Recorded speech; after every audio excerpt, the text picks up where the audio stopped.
Yo, what's going on, Latin Wealth family? Welcome to another episode to Wealth Wednesday. Hopefully, you guys are blessed and doing well. We're going to get right into it today as we got a lot to talk about and a lot that has happened the past 72 hours, right? We're going to be talking about the US and Iran and some of the things that are be going on and some of the challenges. And we're going to be diving into why these topics matter from it could affect oil prices, inflation, immigration, everything that we've been talking about leading up to this episode. It affects all of it. So we're gonna dive into it today. And before we do, Jeremiah, how you feeling today? How you doing?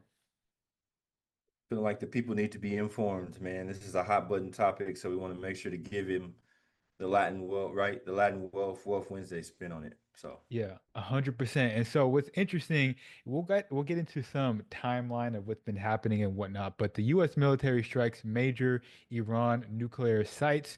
Trump decides to carry out an overnight attack on June 21st, hitting three of Iran atomic centers.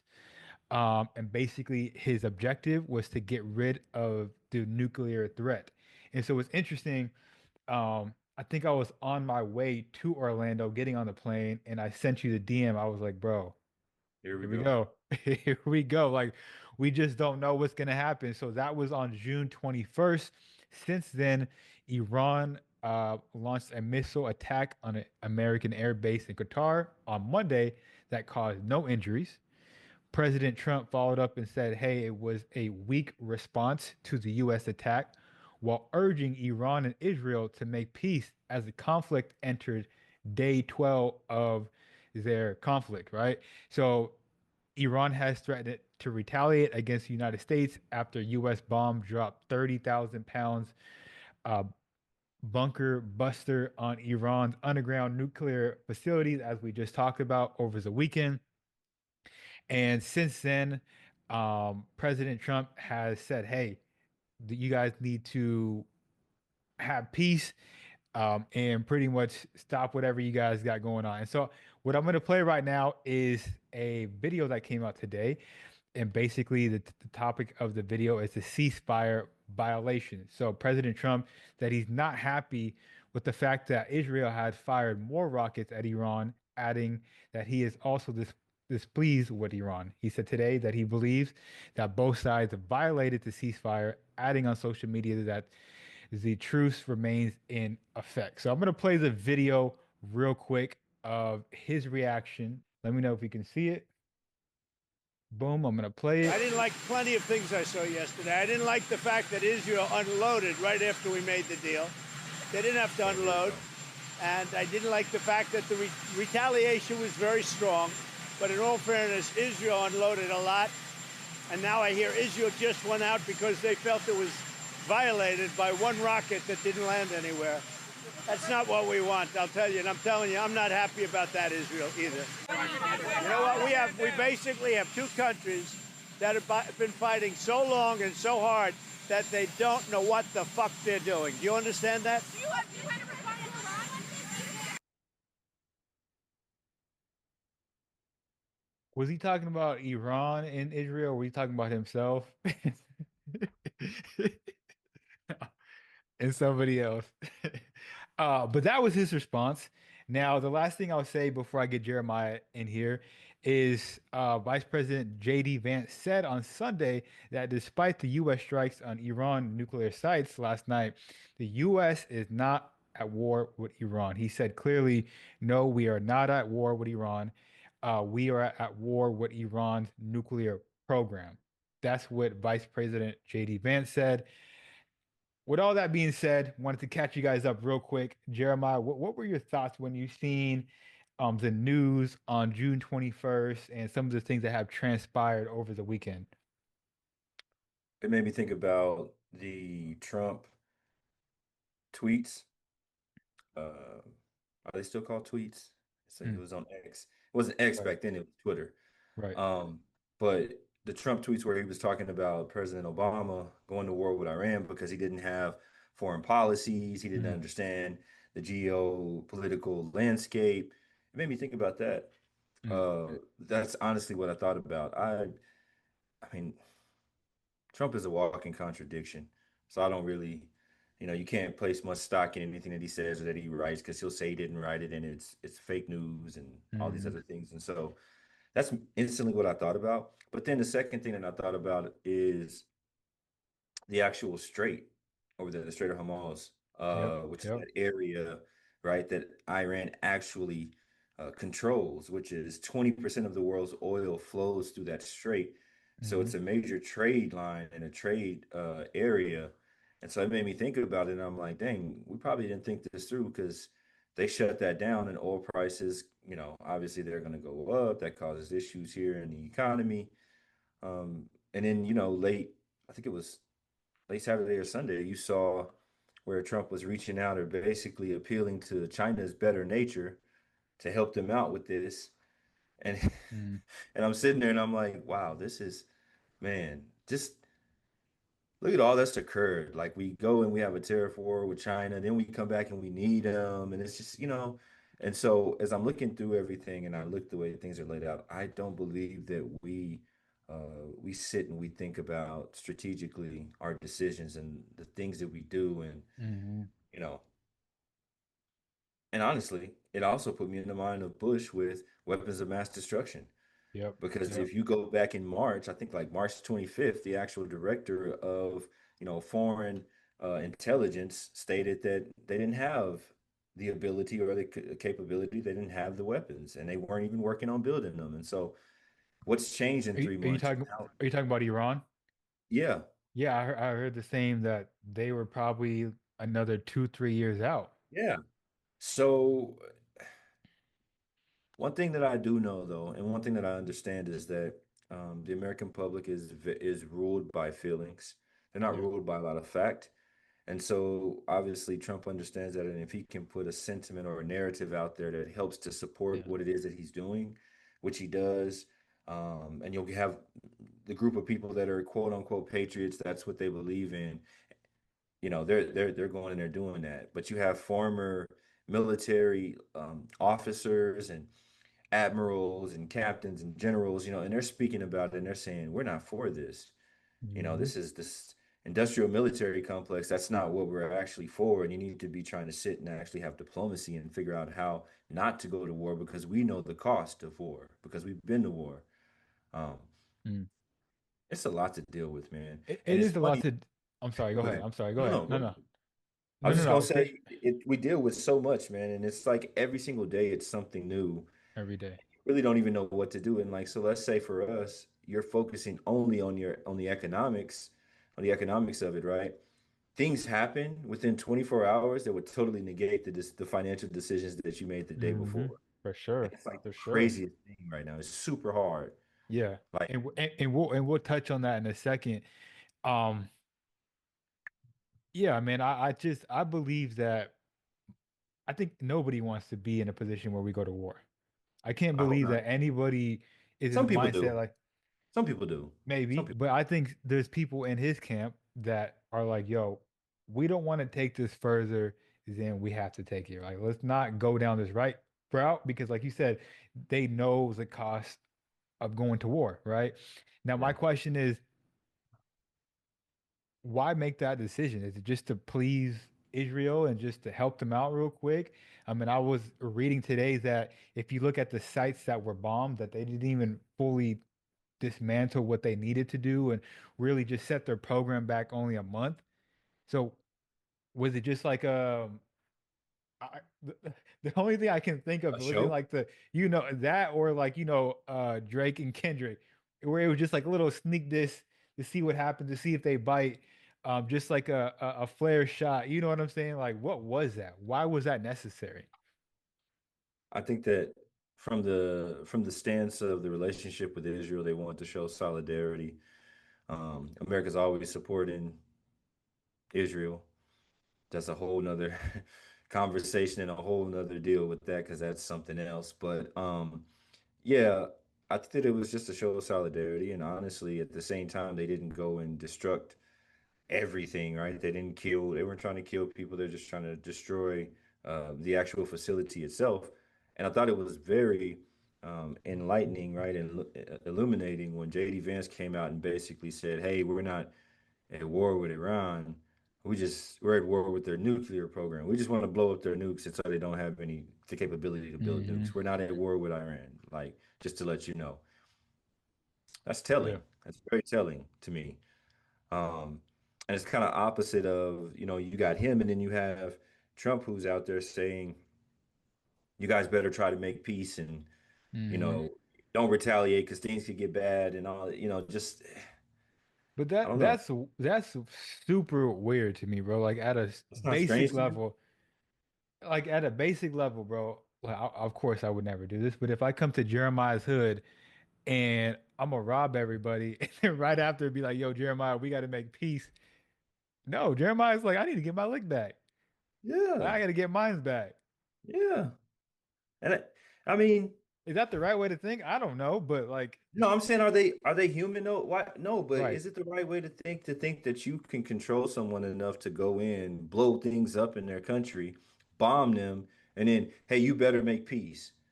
crazy, And that's crazy. It's almost delusional. very. Yeah, I agree. So what's interesting is all that happened, and I was talking to my wife. I think it was Sunday night or whenever that all of it It started. transpired. Um, I was like, I wonder what's gonna happen to the market on Monday. And to my surprise, not much happened. Some stuff went actually up. Yeah. I think Bitcoin, when I questioned myself, I think it was like at 98, and I Mhm. looked again, jumped to like 102 or something like that. But nothing really happened. What do you think is it because people are still being patient to see if something really happens? What do you think caused that?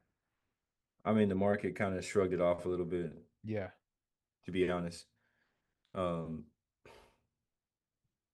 they didn't see a major jump in oil. I mean, I think it was like $6 or something, but it wasn't like $10, $20, right? And so I think that kind of leveled out, what people were expecting or the thought process of like, oh, we have to get our money out, right? The fear, Hmm. right, of going and selling and being Hmm. emotionally connected to your investments.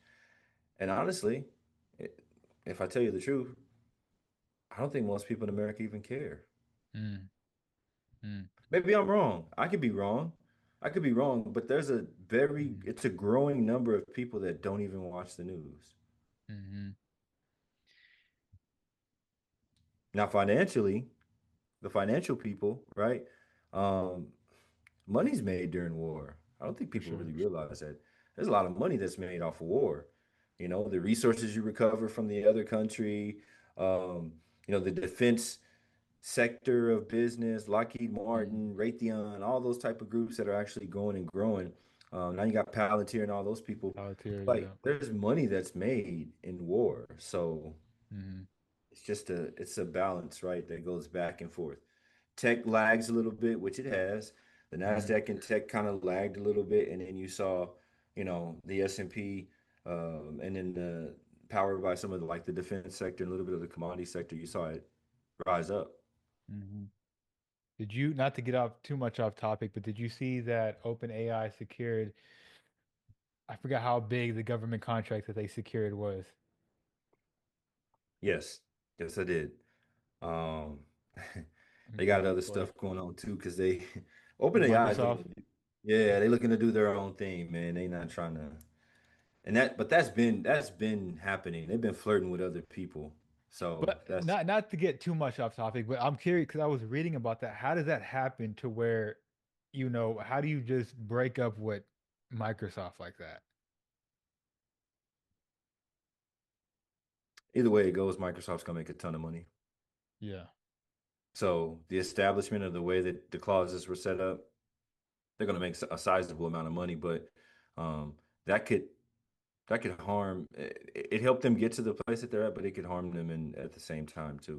Because there's a lot of capacity and things that they have that's on the back of Microsoft. So yeah, it's kind of tough. Yeah, so I don't have Bloomberg, but you can see OpenAI snags $200 million contract with US Defense Department. Yep. So, like you said, there's money to be made. Money to be made. Wow. Okay, so for the people that are listening, and I think last week, um, I don't want to say, I definitely don't want to say we were fear mongering, but there was emotion in the episode. We were letting the people know how we felt and whatnot. And if the people that are watching and watching the news over the weekend, they're seeing what's transpiring. What does that mean? What does this mean for everyday people? How should they prepare? What are some of the advice that you would give to people out there? Um, just make sure that you're honestly responsible fiscally. And by that, I say this all the time, but be intentional with the money that you spend, Hmm. the dollars that you're actually out there inputting in different places. Don't be frivolously spending. Cut back a Hmm. little bit and sacrifice in the spaces where you don't need to spend money. Don't spend that money. Actually live beneath your means. I know that's strange to some people, but so you can actually have some money left over at the end of the month. Hmm. That's what I would say. Just be very intentional with the money that you spend and where it's going. Because as things shift, I was just speaking about this earlier, but as things shift in the market, cost changes, right? We already had the tariffs. Now you have war. Like, so things start to shift and change. And, if things start to cost you more, you don't want to put yourself in a bad position Hmm. because now it's costing you 50 to $100 more at the grocery store or utility or whatever it is, right? And so that's what I would say. I would just say the main thing that you need to do, it's not even like about fear mongering or Yeah, no, for sure. uh, a bomb bunker or whatever, all that. Yeah. That's nothing like that. Be more fiscally responsible and be intentional with the money that you're spending and where that is going. That's what I Y- would say. Yeah, every dollar should have a job. Yeah, hopefully.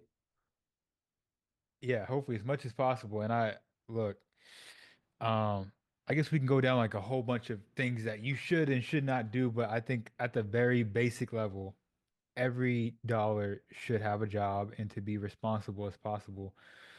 With your money from the littlest things, man. Can you cook 5 days out the week, right? Instead of going out 5 days out the week, right? Um, yeah, look, I have these conversations with my wife weekly of like, okay, how can we be more responsible? Where can we move money around? Can we develop any skill sets? Is something that I'm really big on. How can Yeah. you continue to diversify yourself as a W-2 worker, right? So you being in an unstable economy, you want to make sure that you're well equipped to where the people that you work for, they're going to look at you and see you as a valuable asset, right? So I'm always having conversations with her like, yo, what can I help you improve upon? What can you develop? What skill sets can you learn? And Yeah. I think that's something that we should think about as well. Learning new skill sets is always a plus, man. Because it makes you more, like you said, it makes you more valuable. It makes you an actual asset to wherever you're at.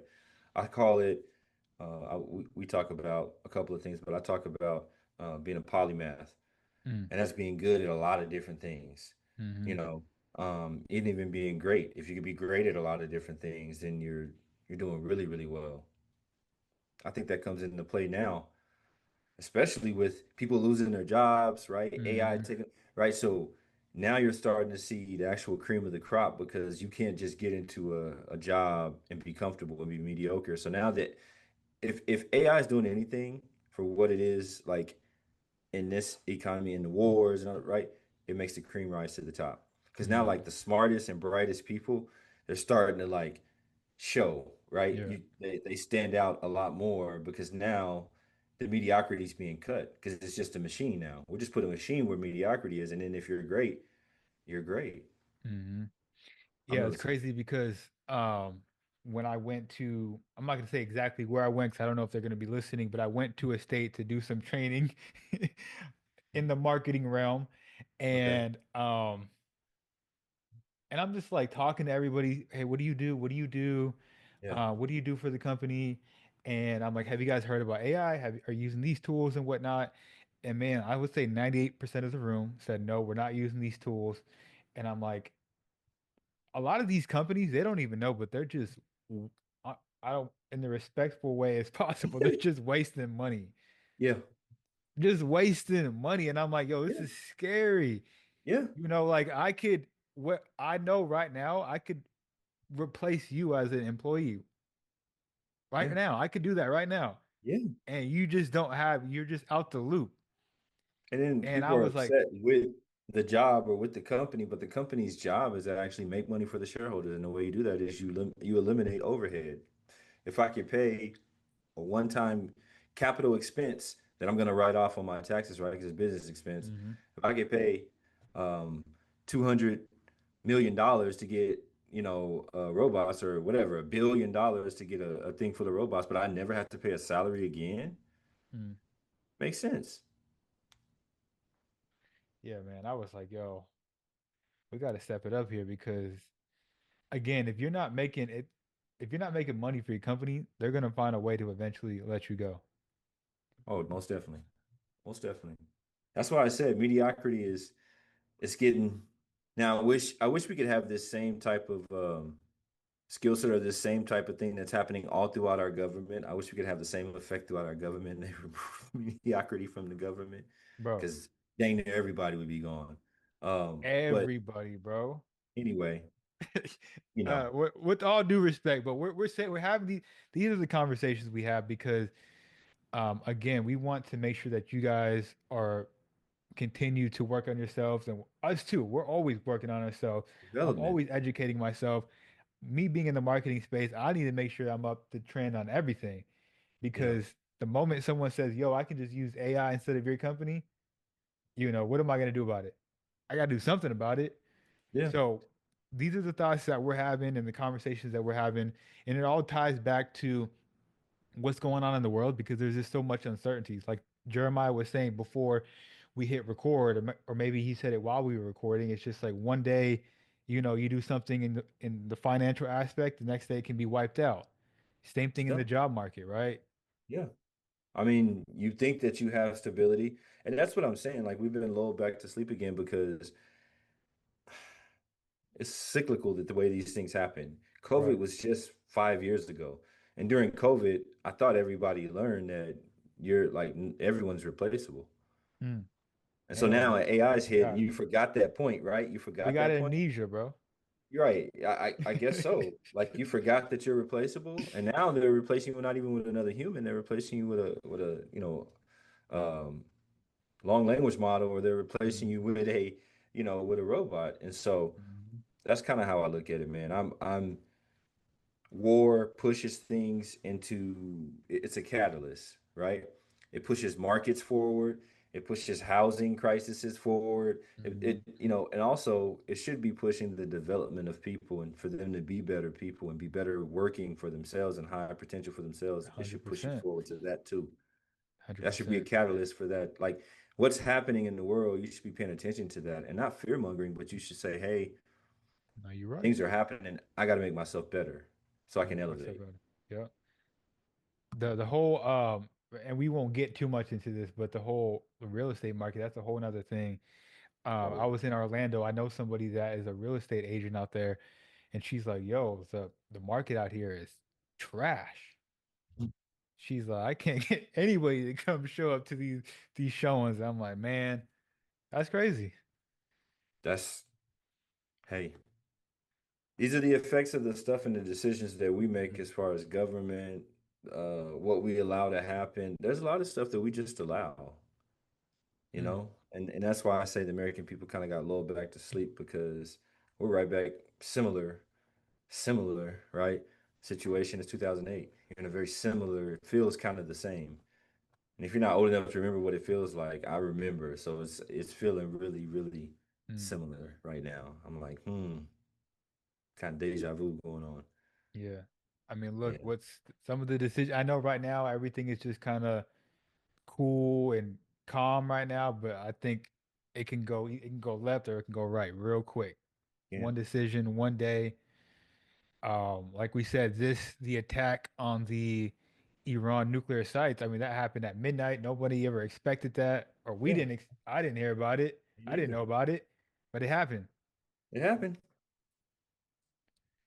And there's more to that. There's more yeah, coming. So that means you just got to be prepared. yeah, 100%.